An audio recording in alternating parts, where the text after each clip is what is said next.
Good afternoon. My name is Jeff Grunfeld, and as chairman of the Speakers Program, I'd like to welcome you here. Many of us here today were raised on the simple and warm advice set down in a small book entitled Baby and Child Care. Published in 1948, it revolutionized the concepts of child rearing in that it advocated a break from the sterile Victorian practices of child care. Today, the author of that book, Dr. Spock, is again advocating a break from the sterile practice of yesterday. Particularly, he is the presidential candidate of the Peace and Freedom Party.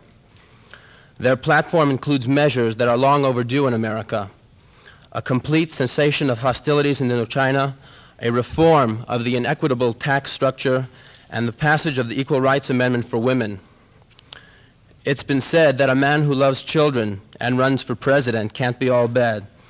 Would you join me in welcoming a man who has proven his concern and love for all humanity, Dr. Benjamin Spock?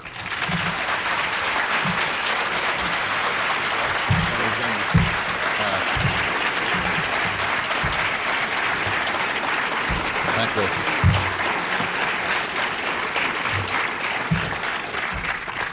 That was a very generous welcome. Not all those who think I did right by children think I'm doing right in regard to Vietnam or politics.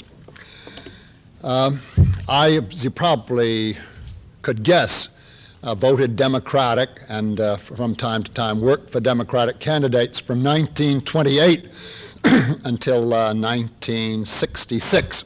Never again am I going to vote for a Democrat or a Republican. And I want to explain to you how I've been radicalized in this political sense. It, of course, had to do with my participation in the anti-war movement. I campaigned on radio and television for Lyndon Johnson in the '64 campaign because he said he was the peace candidate. It was only 3 months later when he betrayed all of us who voted for him by doing the exact opposite of what he said he was going to do. And then, unable to make any progress in the war, basically because all the Vietnamese with any patriotism and guts were on the other side, then he took to wholesale violations of the laws of warfare, poisoning crops, destroying dwellings in North and South Vietnam, putting civilians in concentration camps. Every one of these actions absolutely forbidden by international law. I think that citizens by nature prefer to believe in their government and in their leaders. In a sense, this has an admirable side. On the other hand, this is what makes all wars possible, is that the leader only has to tell the people, the other side is after us, and the people rally around and are inclined to do what the leader says. Anyway, it takes a good deal to knock the blinders off the eyes of most citizens, and it was certainly true in my case. In fact, it wasn't until I was in my 60s that I allowed the Lyndon Johnson to knock the blinders off. Then I came to realize that the United States has always been taking advantage of countries that were weaker than itself when it thought it had an advantage in doing so. The War of 1848 against Mexico was deliberately provoked by our government in order to get Mexican territory, and as you probably know, we got 40% of the territory of Mexico, including the territory that we're enjoying today. In the 20th century, our government has intervened 3 more times militarily in Mexico, usually at the behest of our oil interests, and it's intervened in the Dominican Republic twice, and Nicaragua 3 times, and Panama. Under Eisenhower, it intervened particularly outrageously in Guatemala, where a socialist named Arbenz was elected president with a promise that he'd break up the huge landed estates and amongst the wretchedly poor peasants who worked the land. And the United Fruit Company, that's the largest landowner in Guatemala, went to Eisenhower and persuaded Eisenhower to send the CIA down there with arms and money, and they arranged for a military overthrow of the democratically elected government of Guatemala. Having come to realize that our government's foreign policy is dictated primarily by industrialists wanting the government to pull their chestnuts out of the fire when their profits are threatened, then I was able to look more honestly and realistically at the failures of domestic policy in the United States. We have at the present time 30 million Americans living below the official poverty line. I used to think that a certain amount of poverty was inevitable. I know now that isn't true at all. Scandinavian countries, far poorer than ours, long ago abolished poverty, saying it isn't decent if a country can support those who can't fend for themselves. It isn't decent for them not to do so. And it's doubly indecent in the United States. Nothing shows my change of attitude more than matter of medical care. When people in earlier decades asked me, what about medical care in the United States, I used to hem and haw and say, well, I've been preoccupied with child development, haven't paid the attention I should to the distribution of medical care. You'll have to ask somebody else who's studied the problem longer. I realize now that was timidity and evasiveness. You don't have to study the distribution of medical care in the United States for 2 hours before coming to the conclusion that a majority of Americans get poor or no medical care, that this is absolutely unnecessary. We have the greatest medical scientists, we have the technical know-how, we've certainly got the money, and it's the fact that the government of the United States is not primarily concerned with the needs of the American people. That's why we have poor medical care. The well-to-do get good medical care. If you analyze the figures, it shows it's the poor, the Chicanos, and the blacks who fall heir to disease and who die young because they're neglected by the medical profession and by the government. I know now that we've had anti-pollution on the books for decades and they've never been enforced, and the reason that they aren't enforced is because industry is the polluter and industry pays the election bills of Democrats and Republicans, as we're recently reminded by the IT&T scandal. Our whole tax policy shows who the government is concerned with. Every year we read in the paper that there are somewhere near 100 individuals who have incomes of $1 million a year and pay no income tax or almost no income tax. And at the opposite extreme, we have the 30 million living below the poverty level, and we have the people on modest incomes who have to pay more in order to make up for those who get the millions in income and don't pay any taxes at all. I've been whacking at the industrialists and the wealthy here, and you may think that I despise them, think that they're vicious individuals. That's not the point.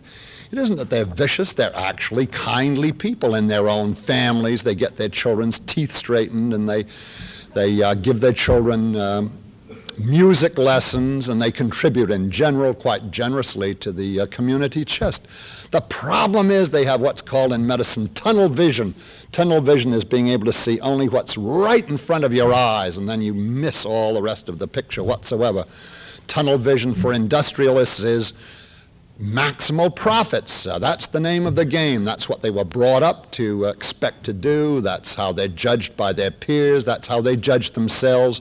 That's how they're judged by the stockholders, not in their social vision or providing things that the American people need, but maximal profits. Well, I think you can see why I have come to realize belatedly in my life, not until my 60s, that we got to have a political movement independent of the Democrats and the Republicans, and most importantly, independent of industry. In 1971, a number of local state parties got together, Peace and Freedom of California, Peace and Freedom of Indiana, New Party of Texas, Arizona, Florida, D.C. Statehood Party, the Vermont Liberty Union Party, the Michigan Human Rights Party, got together and decided to form the People's Party nationally and to take advantage of the 1972 campaign to try to spread the party. All of us are convinced that the way you make an independent party grow is not waiting around for national elections and seeing how many votes you can get. Certainly it's not going to be impressive in the early stages. The only way an independent movement can grow is by involving people from the grassroots all over the United States. First of all, in local campaigns. Get people who are concerned about the local issue, not only to vote for you, but to help you organize, help you carry the word. And also by non-electoral politics, by what's sometimes called community organizing techniques, such things as helping people to organize food buying co-ops to overcome the high cost of living, or where people are being gouged by the local landlords, helping them to form tenants' unions and perhaps to conduct tenant strikes. In Long Beach, not far from here, the Peace and Freedom Party, seeing that the poor people of Long Beach had no clinic to go to, helped them to organize the free clinic of Long Beach. Went out and enlisted a few public-spirited doctors and nurses, and went out week after week on the street corners, rattling tin cups, begging money to pay the rent. And it's a very impressive clinic, too. Runs every night of the week, but Sunday, and gives a lot of medical care that is not just technically good, but is kindly also, which is more than patients can get in most clinics. The only reason that we're involved in the presidential race is to try to call attention to our movement, so that in those parts of the United States where there's no independent politics, we can inspire people to join us and help us organize there. Now I'll tick off some platform planks. It'll have to be in a very abbreviated way, and then if some of you can stay while we can get into questions and answers, you can either ask me to spell out some of the planks or ask about other planks, or you can make critical remarks about some of the statements that I've made. Withdrawal of U.S. forces, not just from Southeast Asia, but from all over the world. From what are we doing with 3,000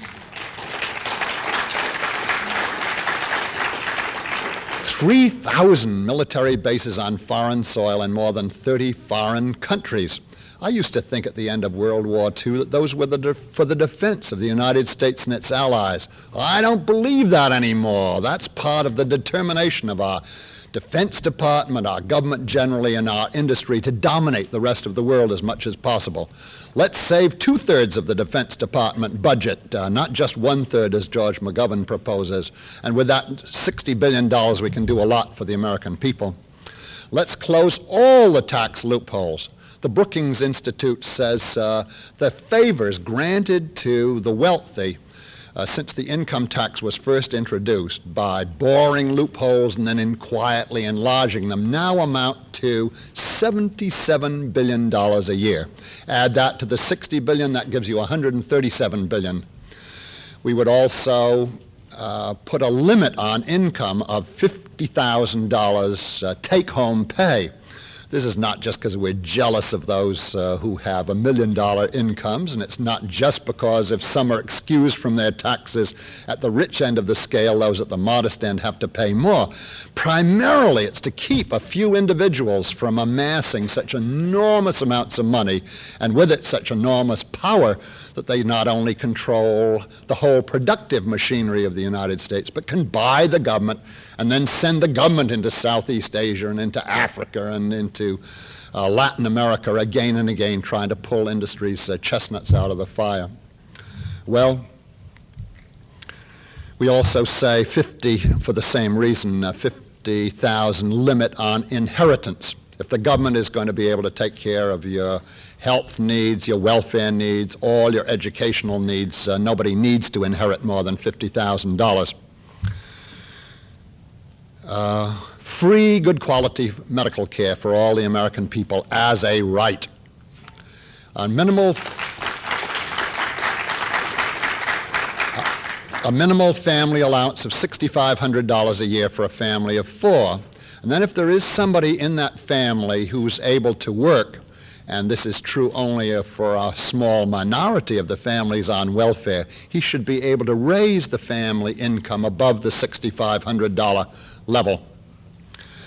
An end to laws that make crimes where there are no victims, and in that we would include abortion, marijuana, the persecution of homosexuals by the police. An end to discrimination against women, discrimination in the courts, discrimination in employment, discrimination in the university. an end to discrimination against blacks, against Chicanos, against Puerto Ricans, against American Indians, and against homosexuals in employment. All of them are grossly and brutally discriminated against still in a country that prides itself on equality for all its citizens. Economic plank, of course, is a keystone. It says the present system by which industry produces exclusively for maximal profit is clearly disastrous at the present time. We could have a good life for every American, and we don't have it at all. We say industry must produce to improve the quality of life for all Americans. Quality of life has three different aspects. One is industry should produce the products that people really need and of good quality, not junk, which is then people are persuaded to buy through advertising. Quality of life, of course, includes full respect for the environment, and quality of life also means good working conditions. And we don't just mean a toilet that's not too far away and fresh air. What we're talking about is making work in industry really meaningful and gratifying for the people who do it. One of the sick things about our society is that more and more of the people who work in industry are being made disgusted and driven frantic by the conditions in industry. There's the speed up and the noise. More importantly, there's the utter boredom of doing the same action again and again and again, all day long, all year long, all life long. This drives people frantic and takes away all sense of being a human being. The average worker is not consulted as much as a 3-year-old is consulted in an average family of what would you like to do. They're just told, stand here, do this, and no suggestions from you.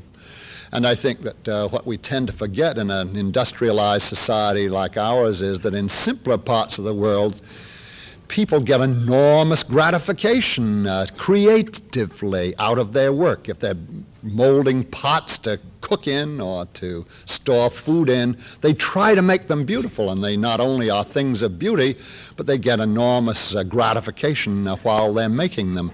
We have somehow been managed to scrape all the creativity out of work so that it's utter boredom, and then we have to turn to hobbies on the weekend for our gratification. Something can be done, something should be done to make work more meaningful. Our proposal is that industry's board of directors be composed not of stockholders who are only interested in maximal profits, but of workers and consumers and government officials.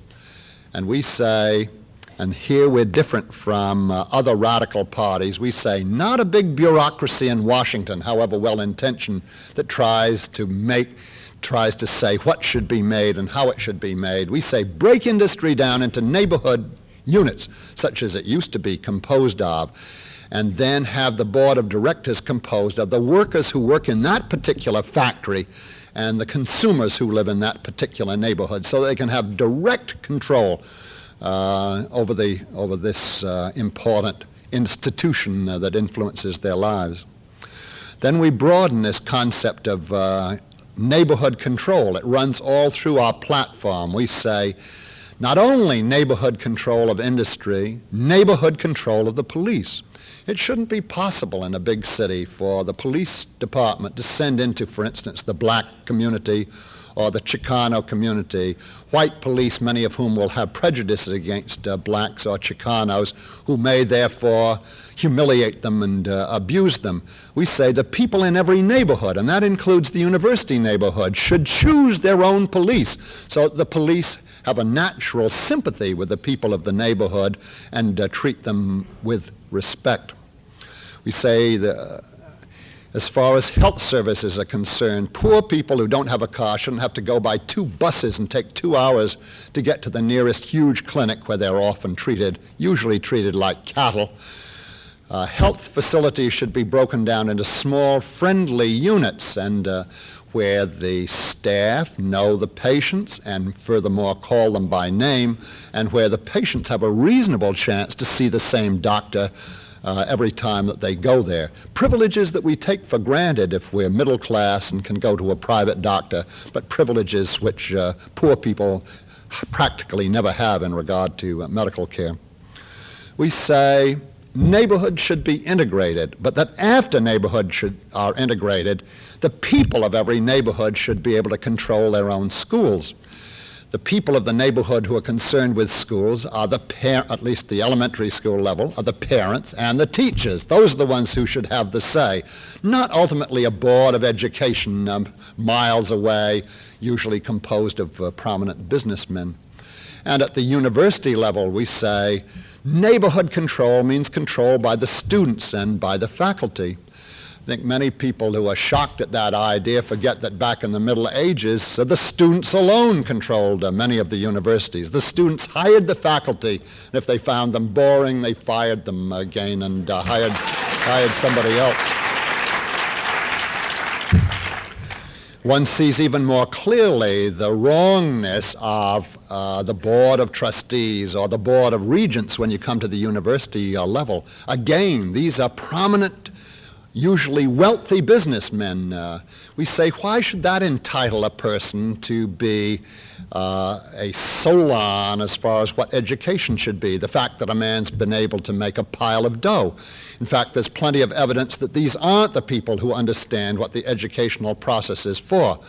I speak mostly at universities. In the past 5 years, I've spoken, I think, in 300 universities. And in approximately 1 in 3, there's a popular faculty person who's in the process of being fired, not because he didn't work hard or that he wasn't considered a very good person by the students, but because he raised awkward questions about the economic system or some other aspect of the university. That's when you find out who really controls the university and with what ideas. Obviously, the Board of Regents and the Board of Trustees have the idea that a university is not to search for the truth, it's to train docile workers to fit into slots that already exist in the industrial and in the professional machine. That's what they think it's for. Well, I think I've given you enough to give you a rough idea of what the Peace and Freedom Party stands for. Before we get to questions and answers, I would like to read you the names of 4 local candidates who I think are all in the audience and ask them to stand up. Jack Hampton, running for Congress in the 28th Congressional District. Jack here.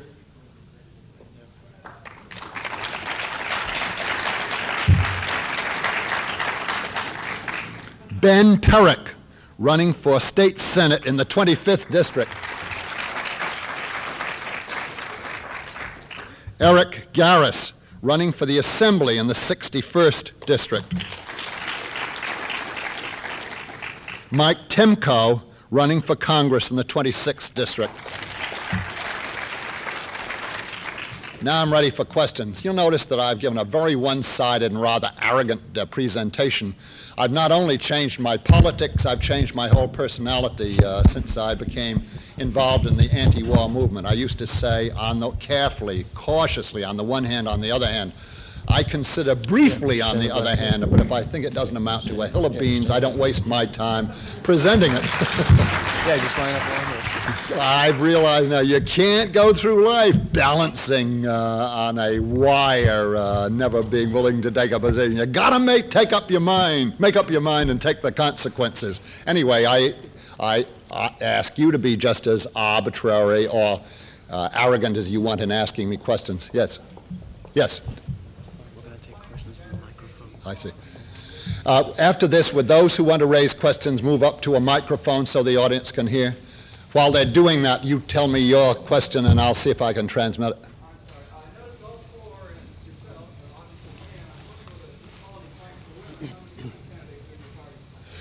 it. Can anybody answer for California? I think certainly our conventions are half women.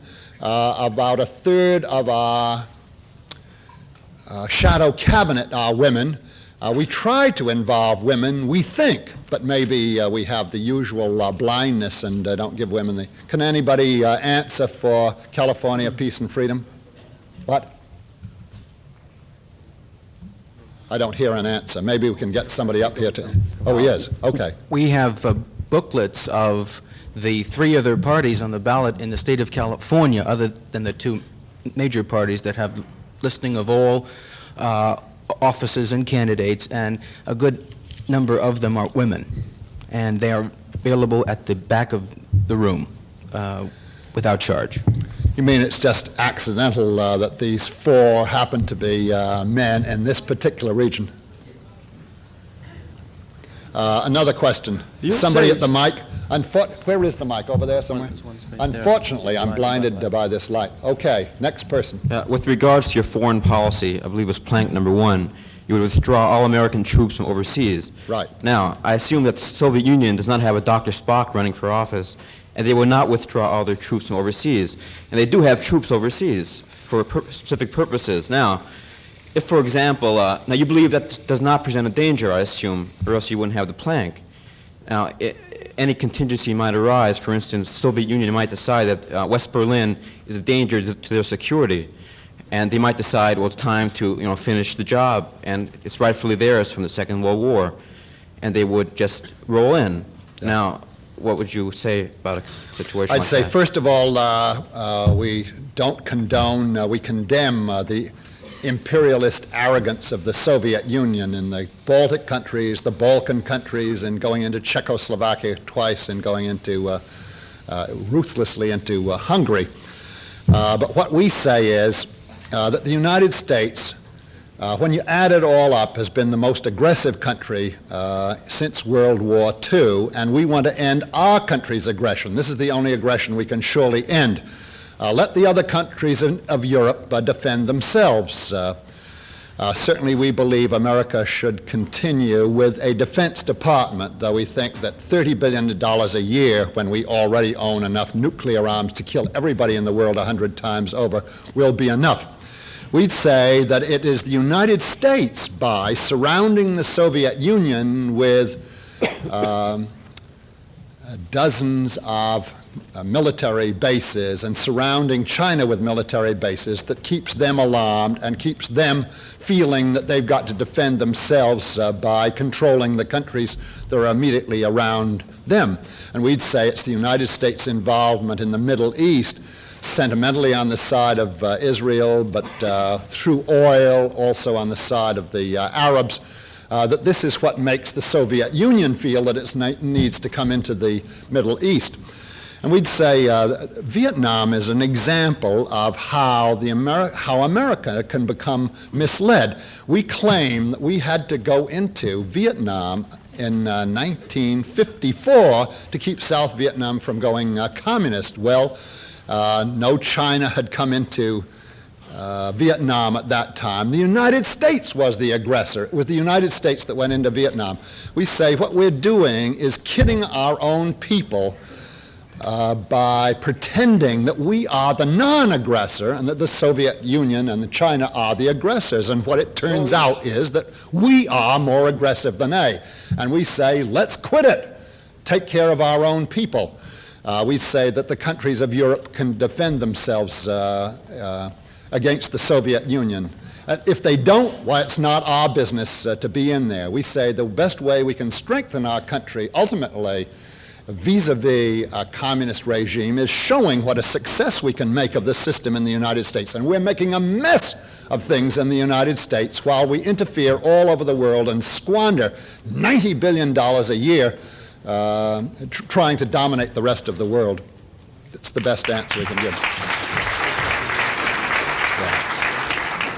You say, if we are realistic, then no you, no the other small party president candidates have no chances to be presidents.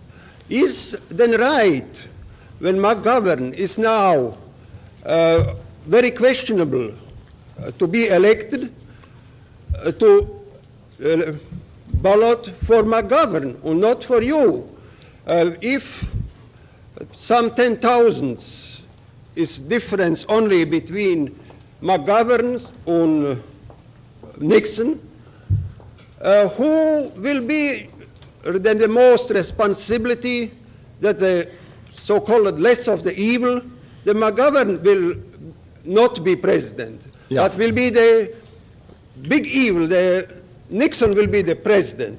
Yeah. Then I think the small liberal parties then have a very high responsibility for them. Okay, good question.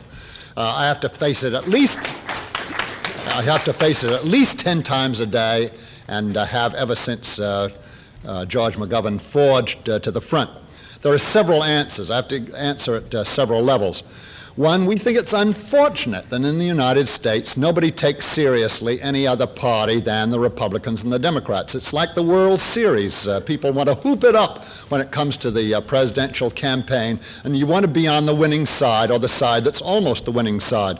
In Europe, most European countries, there's half a dozen or a dozen parties, and they keep right on plugging to develop their programs, to develop a constituency, feeling that, of course, other alternatives are important. We'd say, basically, America gets exactly the same course under Democrats or Republicans. Who got us into Vietnam? The Democrats and the Republicans took turns getting us in, and neither one could get us out. Both of them have allowed industry to pollute more and more, and both of them bore tax loopholes. So we say essentially they're the same party. Now, I think to answer it another way, we are a relatively small number of people who take very seriously the responsibility of building an alternative. We say America will never be saved under the Democrats or the Republicans. And we say, another thing that we say is the people who will elect Nixon are not we, it's the people who vote for Nixon. And if Nixon doesn't get a majority of the American people, or at least a majority of the Electoral College, then the election will be thrown into the House of Representatives, where presumably the Democrats could dictate. Then at another level we say, what the hell has the Democratic Party been doing the last 3.5 years when Nixon has failed in every single thing that he said he was going to do, and furthermore produced very serious unemployment and rapidly spiraling inflation? Why wasn't the Democratic Party denouncing him? Why weren't they closing tax loopholes? Why weren't they ending the war in Vietnam by legislative action? We say they're spineless, mushy people, and what right do they have of reproaching us? Another answer is, I've been voting Democratic since 1928, and I think in many ways the country is in worse trouble now than it was then. Why should I go on for my remaining years voting Democratic? Now, I think my final answer will be a little more conciliatory. I'd say if you are convinced that you must take the short-range view into account and vote for McGovern, but are willing to support our local candidates and help us after November 7th to build an independent movement, we'll be glad to take your partial support. We'd rather have you vote for our presidential ticket also, but if you can't, give us support on the local level, and particularly after November 7th. Incidentally, what I'd like to get most from this group is not just applause, though that's delicious, not just your votes on November 7th. What we would value above diamonds would be to get 10, 20, 25 people, if I dare go that high, who say they're interested enough to be willing to give us their names and possibly help us build between November 7th and the next elections in California. That's the best I can do on McGovern. Yes? I'd like to make a very brief announcement and then ask a question. Andrew Pulley, the vice presidential candidate of the Socialist Workers' Party, will be debating this evening a representative of Afro-Americans to re-elect the president, and a representative of, I think they found him in Kansas, and a representative of Blacks for McGovern. That's at 7:30 this evening in Dykstra Hall in the Fireside Lounge, and everybody's invited. And I'd also like to ask a question. On your position on the Mideast, I wonder if the Peace and Freedom Party supports the right of the Palestinians to self-determination in Palestine and to return to their homeland.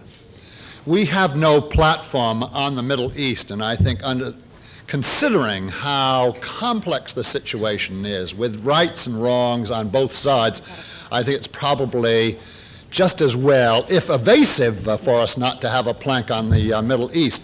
We have only the general planks, no foreign alliances and no giving or selling American arms to any other country. We don't do that for the benefit of the other country. We do it for our own benefit, and we make more trouble for people there.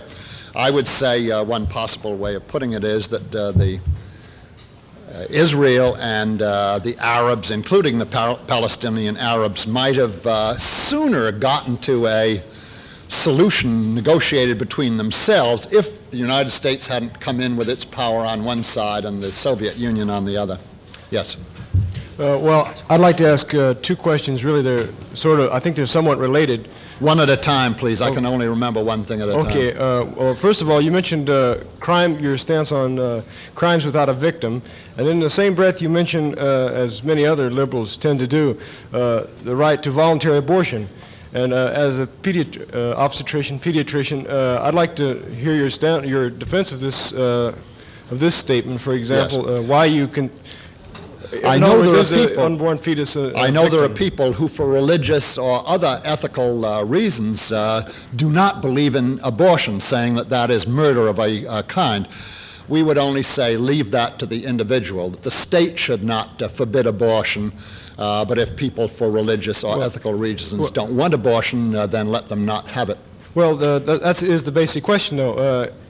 Should the state then decide if you can kill me, for example, or can you kill No, a child? we never said that. Well, I know you didn't, but in effect you are saying it. It seems if you consider an unborn fetus as a person, as something that is alive, perhaps indefensible, he can't scream. But you see, my point is, if he is a person, should he be defended? Or should he not be defended? Well, obviously this is controversial. You and I can't settle it. All I can report to you is that our party thinks that the rights of the mother are more important than the rights of the fetus.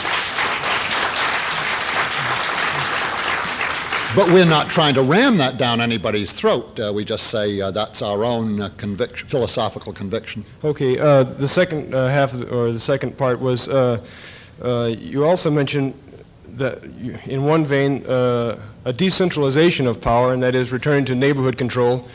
And then also in your speech, you mentioned a movement toward which seemed to me a more omnipotent form of government, one which would control to a greater extent taxation, the control of a man's business, and in effect his personal life by our present standards.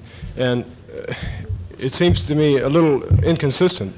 Yeah, I think in a sense there are inconsistencies there. There are inconsistencies in any political position. I think what our feeling is that the control of all aspects of America has gradually been accumulated by those with enormous industrial power and power of wealth. And seeing the evils of this in terms of war, pollution, social injustice, we say, now power must be given back to the American people. And we say we would take away the right of individuals to amass enormous money and power for the wealth in order to advance the welfare of the overwhelming majority of the American people. There is a conflict there, and all we're saying is we think it's time for the people to take control of government and industry, since industry has made such a mess of it. Jeff says we can only have one more question. We'll take this one from over here. Thank you very much. You believe that the defense of Europe is not our concern and those countries can take care of themselves. But I think we know from experience that that isn't true.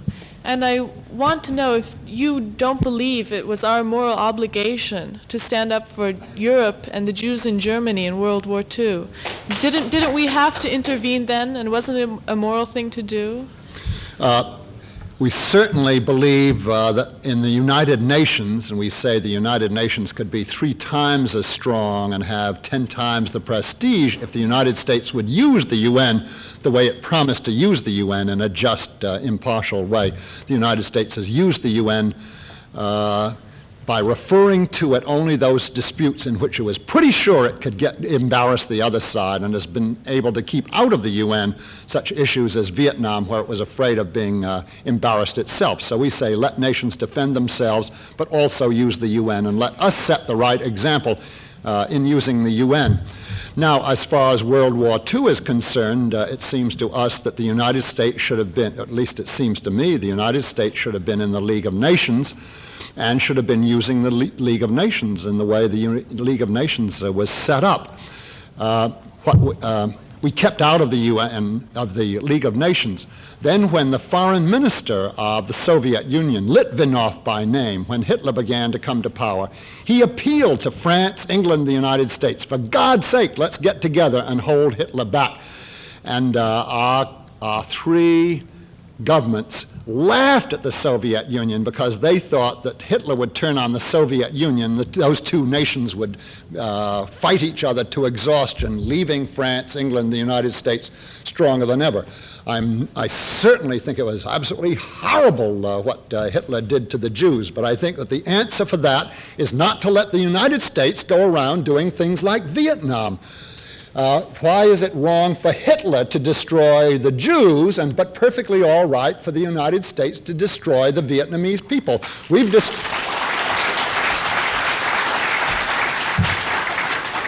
We're not sure that a decent world can be managed, but certainly the way to do that is to take away the power from the powerful nations to interfere at will, not on the side of justice, but to interfere on the basis of its own selfish interest. Thank you very much. Where is the table where people can sign up? I was just giving this. Yes. I don't know what does they want you to announce it. Those who wonder about women in the Peace and Freedom Party should know that Peace and Freedom has the only woman as Los Angeles County Central Committee champion, Kay McLaughlin. And the table's in the back. The table where you can sign up is in the back of the room. Thank you for coming.